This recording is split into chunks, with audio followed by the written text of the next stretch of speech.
Assalamualaikum warahmatullahi wabarakatuh. Perkenalkan, nama saya Putri Lia Sriningsih dengan NIM 2208016275. Saya dari Fakultas Hukum Universitas Mula Warman. Di sini saya ingin menjelaskan tentang adanya konstitusi di Indonesia, yang dimana konstitusi itu berasal dari bahasa Prancis, yaitu constituer, artinya pembentukan. Maksudnya apa? Maksudnya adalah pembentukan dalam suatu negara. Jadi, konstitusi adalah peraturan dasar mengenai negara yang dalam pembentukannya secara tertulis dan tidak tertulis dalam arti luas, dan sebagai undang-undang dasar negara dalam arti sempit. Adapun tujuan dan fungsi konstitusi, yang pertama, membatasi tindakan sewenang-wenang pemerintah, yang kedua, mengatur kekuasaan, dan yang ketiga, menjamin hak-hak rakyat.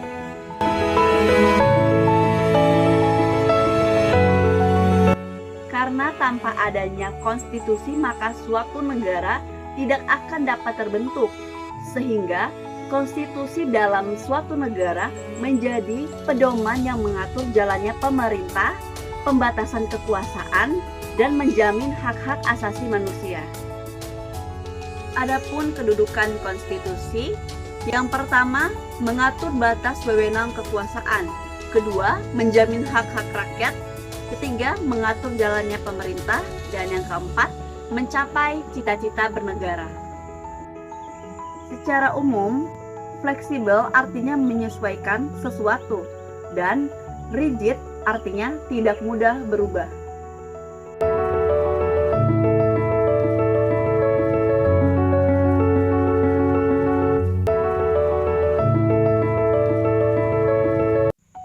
Menurut saya, konstitusi dalam Indonesia masuk ke dalam kategori rigid, karena untuk melakukan perubahan terhadap konstitusi diperlukan proses yang cukup panjang dan rumit, yaitu melalui amandemen konstitusi yang disetujui oleh DPR dan dipegang oleh MPR. Adapun nilai-nilai konstitusi, yang pertama ada nominal, yang artinya tidak dilaksanakan. Yang kedua ada normatif, yang artinya dilaksanakan dengan sejalan. Dan yang ketiga ada semantik, yang artinya dalam artian kacau bahwa konstitusi hanya sebuah pajangan.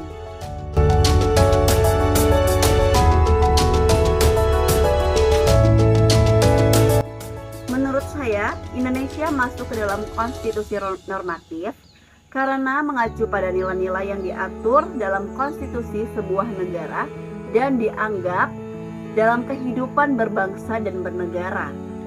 Nah, Indonesia pun memiliki konstitusi yang mengatur nilai-nilai dasar seperti keadilan, persamaan, dan hak asasi manusia.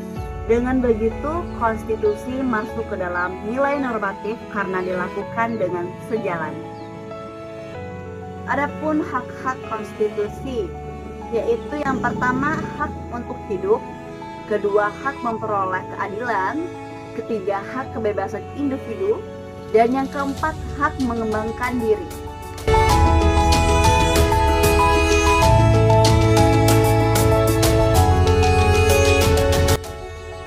Menurut saya, karena hal itu menunjukkan komitmen negara untuk melindungi hak-hak dasar setiap individu.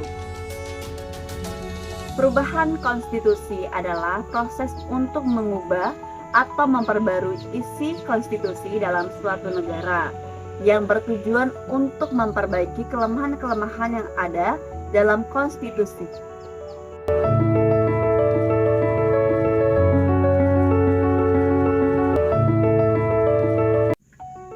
Menurut saya, karena untuk mengikuti perubahan dalam masyarakat yang dapat adanya keseimbangan dalam sebuah negara.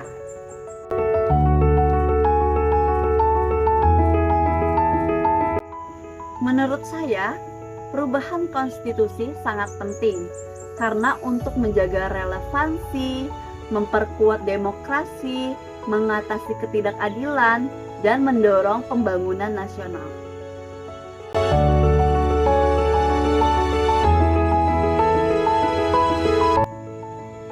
Menurut saya, karena konstitusi merupakan undang-undang dasar negara yang mengatur sistem pemerintahan, pembagian kekuasaan, hak-hak warga negara, dan prinsip-prinsip dasar negara.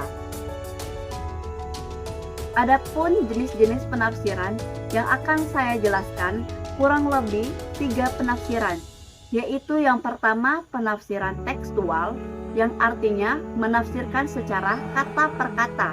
Yang kedua ada penafsiran historis, yang artinya kita melihat pada perkembangan zaman. Yang ketiga ada penafsiran etikal, yang artinya sesuai dengan nilai-nilai moral.